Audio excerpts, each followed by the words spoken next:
Welcome everybody, I'm Makattack, and this is a preview for what will be my first versus video. I will stress that this is not a full versus video, it is just a setup for the full version, which will be coming out this time next week. Anyways, let's set up the characters, set the scene, and prepare for the fight.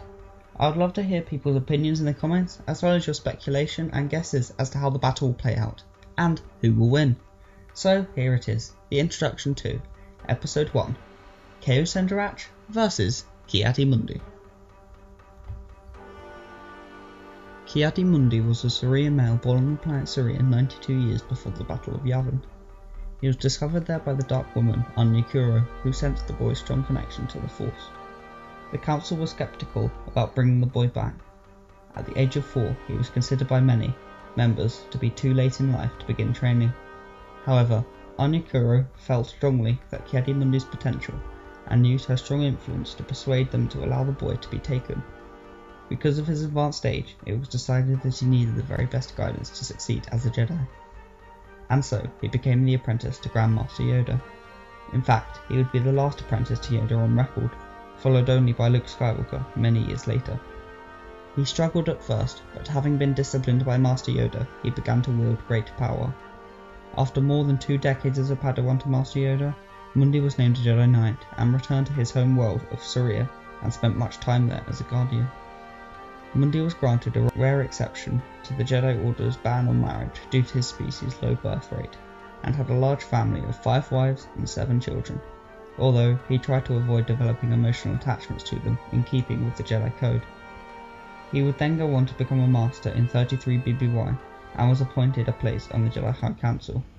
He briefly trained the Jedi Padawan Ash'arat Head, following a mission to Tatooine to bring back the fallen Jedi Sharad Head, though he would later hand the training over to fellow Jedi Kuro, feeling it too much of a burden or inconvenience. His influence on the Council would grow incredibly, surpassing many members. By the time of the invasion of Naboo, Mundi was expressing his opinions more freely than most, and by the Clone Wars was speaking out as an equal to Yoda and Mace. Mundi was involved in the initial engagement on Geonosis, one of only 33 survivors of the 212 that landed.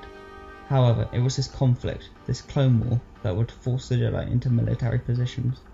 Mundi followed suit and was elected as one of the 10 Jedi High Generals in the Republic Clone Army. As a Jedi General, he took place in such notable battles as the Second Battle to retake Geonosis and the Battle of Megiddo. Unfortunately, it would be this war that would ultimately be Ki-Adi-Mundi's undoing. Ki-Adi-Mundi had the authority of leading the Republic's Galactic Marines, with Clone Commander Bakara as his right-hand man. In 19 BBY, whilst fighting on the planet of Megiddo, Order 66 was called. Caught in the crossfire between the droid armies and the unexpected barrage from his own men, Mundi fell, having taken a few of his men with him. Mundi's death, at the age of 73, would later be falsified by the Galactic Empire. Kao-cen was a Zabrak Jedi Master born on the planet Eridonia around 3,725 years before the famous Battle of Yavin. Not much is known about his past, but like most Jedi, he was brought to the Jedi Temple in Coruscant at a very young age. There he would be trained until he became a Jedi Knight, and eventually Jedi Master. He would excel with a lightsaber, mastering all 7 forms of Jedi classical lightsaber combat, and became a renowned Jedi Battle Master. Many years before the Great Galactic War, Durat encountered a young Miraluka named Shol Bestros, who had refused to join the Order before his childhood. Recognizing the youth's innate abilities, Durat convinced Bestros to become a Jedi, and the Miraluka went on to achieve the rank of Jedi Master around the time of the outbreak of the war, eventually serving as a member of the Jedi Council. Kao-cen was assigned to serve on the security station above the planet of Korriban, the ancient homeworld of the Sith. During his time on the station, the young Jedi Padawan Satil Shan came to study the nature of the dark side and the use of the double-bladed lightsaber as his pupil. During their time together, Durat trained her in lightsaber combat and guided her through her trials to become a full Jedi Knight. Shan would later go on to prove herself throughout the war, eventually becoming the Grand Master of the entire Jedi Order. Whilst aboard the Korriban orbital station, the Sith Empire returned and launched a full-scale invasion to retake their Sith homeworld. Outmatched, the Republic forces, along with the Jedi Durat and Satil, fled to warn the Republic, but were intercepted before they could leave by the Sith Lord Darth Vindican and his apprentice Malgus. Becoming the first Jedi to clash blades with Sith in over 300 years, Durach and Satil fought hard but were ultimately outmatched by the Sith.